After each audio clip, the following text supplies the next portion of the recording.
The White Hare by Jane Johnson, published by Head of Zeus. And already from the cover you can tell that this is a novel that's going to be full of myth and magic, and it has a phenomenal sense of location, greenery, sea, and just everything you would expect from Cornwall. The book is set on the western end of Cornwall, so right at the end of the tip, and this is, according to some people, the proper Cornwall. This is the story of three women. So there's grandmother Magda, then there's Mila, who's the daughter, and then her young daughter in turn, who is Janie, and they have left East Dulwich to find themselves a new life in the very western tip of Cornwall.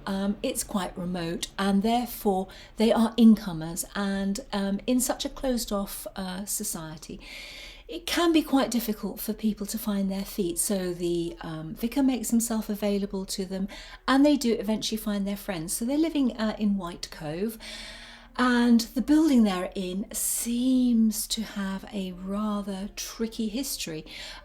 When any of them mention where they are, people, you can almost feel through the words how people step back, and there might be an invitation to a New Year's Eve party because they want to renovate and get it ready for then, and people are saying, oh no, I already have a subsequent previous appointment, not coming. So there is already a sense that there is a history, there is a feeling around this house that, means the locals wouldn't touch it with a barge pole. Yet these incomers have decided to do that, and they want to bring it back to its former glory and recreate a wonderful B&B.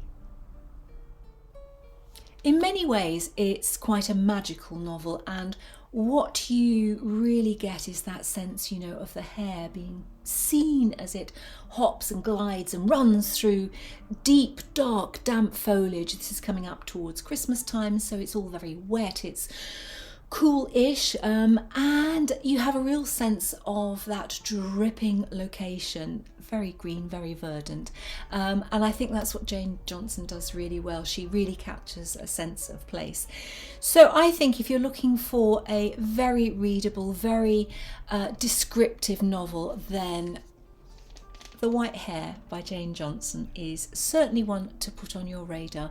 It beautifully evokes this part of Cornwall.